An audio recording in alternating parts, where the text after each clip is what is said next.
Dadlı və Asan kanalıma xoş gəldiniz. Bugün Gürcü mətbəxinin ən sevilən təamlarından olan, Azərbaycanda da sevilərək yeyilən döymə içlikli Gürcü xəngəli hazırladım. Sizinlə də bölüşmək istədim. İlk olaraq içliyi hazırladım. İçliyin hazırlanması döymə üsulu olduğu üçün 2-3 saat vaxt aparır. İçliyin hazırlanmasında mən 800 qram sümüksüz dana əti, 200 qram quzu quyruğundan istifadə etdim. Əvvəlcə dana ətini və quzu quyruğunu bıçağın köməkliyi ilə lay-lay doğradım. Əgər əti və quyruğu soyuducuda azacıq donduraraq doğrayarsınızsa, daha rahat şəkildə doğraya bilərsiniz. Əti quyruğu lay-lay doğradıqdan sonra gördüyünüz kimi kub şəklində xırdaladım. Əgər siz çapacaqdan daha rahat şəkildə istifadə etməyə bacarırsınızsa, elə birbaşa çapacaqdan istifadə edərək əti xırdalaya bilərsiniz. Beləliklə, əti də quyruğu da lay-lay doğradıqdan sonra xırdaladım və xırdaladıqdan sonra üst-üstə yığdım. Daha sonra çapacağın köməkliyi ilə xırdalamağa başladım. Qeyd edim ki, əti çapacağın köməkliyi ilə nə qədər çox xırdalayarsınızsa, içliyiniz bir o qədər dadlı alınır. Mən də nə az nə çox düz 2 saat bu şəkildə əti çapacağın köməkliyi ilə xırdaladım. Təqdim etmiş olduğum reseptə əsasən 300 qram soğandan istifadə etdim. Belə ki, qabığını soyub yumuş olduğum soğanları xırda-xırda doğradım. Daha sonra xırdalamış olduğum ətin üzərinə əlavə etdim. Yenidən çapacağın köməkliyi ilə soğan ətə tam şəkildə qarışana kimi xırdaladım. Soğan, ət və quyruğun içərisində tam şəkildə həll olduqdan sonra duzunu, istiotunu vurdum. Qeyd edim ki, mən 1 xörək qaşığı duz, 1 çay qaşığı istiotdan istifadə etdim. Siz arzu edərsinizsə, bu miqdarı azaldıb və yaxud da artıra bilərsiniz. Beləliklə, ərzaqlara əlavə etmiş olduğum duz və istiot da ərzaqlar içərisində tam şəkildə həll olduqdan sonra təqdim etmiş olduğum reseptə əsasən istifadə etdiyim bir dəstə keşnişi yuyub təmizlədikdən sonra xırda-xırda doğradım. Doğramış olduğum göyərtini digər ərzaqların üzərinə əlavə edib eyni qayda ilə çapacağın köməkliyi ilə döyərək qarışdırdım. Göyərtidə digər ərzaqlara gözəl şəkildə qarışdıqdan sonra içliyi qaba əlavə etdim. Üzərinə 100 ml ilıq su da əlavə edib qarışdırdım. Gürcü xəngəlinin içliyi adətən sulu olmalıdır. Mən o qədər də sulu sevmirəm. Bu səbəbdən 100 ml su ilə kifayətləndim. Əgər siz daha sulu sevərsinizsə, suyun miqdarını artıra bilərsiniz. Onu da qeyd edim ki, suyun miqdarı nə qədər çox olarsa,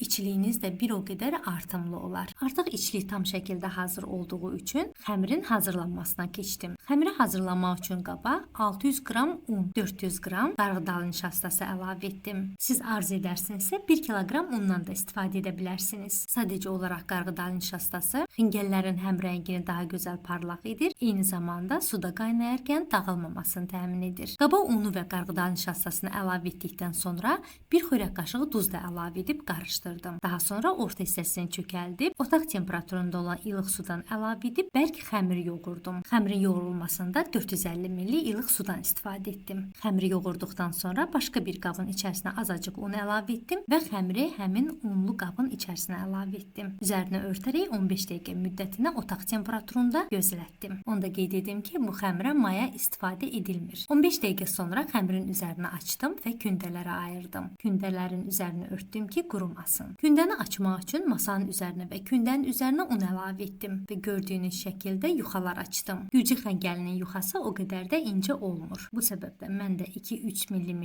qalınlığında yuxalar açdım. Qeyd edim ki, Gürcü xəngəlini hazırlayacağım qabın diametri 7 sm-dir. İçliyi yuxanın üzərinə əlavə etdikdə yuxa qabın içərisinə yapışmasın deyə qabın içərisinə azacıq un da əlavə etdim. Daha sonra yaymış olduğum yuxanı gördüyünüz şəkildə qabın içərisinə yerləşdirdim və yuxanın orta hissəsinə bir dolu xörək qaşığı içlikdən əlavə etdim və xəngəli gördüyünüz şəkildə bükdüm. Artıq qalan hissəni isə bıçağın köməkliyi ilə kəsdim. Qeyd edim ki, artıq qalan hissədən də kündələr hazırladım. Hazırlamış olduğum Gürcü xəngəlini içərisinə un səpmiş olduğum qabın üzərinə yığdım. Ümumilikdə 27 ədəd Gürcü xəngəli alındı. Bişirmək üçün qazanın içərisinə su əlavə edib ocağın üzərinə yerləşdirdim. Su qaynağa düşdükdə içərisinə 1 xörək qaşığı duz əlavə etdim. Hazırlamış olduğum xəngəllərdən 4 ədədini suyun içərisinə əlavə edib 25 dəqiqə qaynadıb Süzgəcin köməkliyi ilə sudan çıxardım. Yerdə qalan xəngəlləri soyuducunun buzluğuna yerləşdirdim. Tam şəkildə bərkidikdən sonra saxlama qablarına yığdım və zamanla istifadə edəcəm. Hazırlamış olduğum gürcü xəngəlini evdə hər kəs çox bəyəndi. Həm içliyi çox dadlı idi,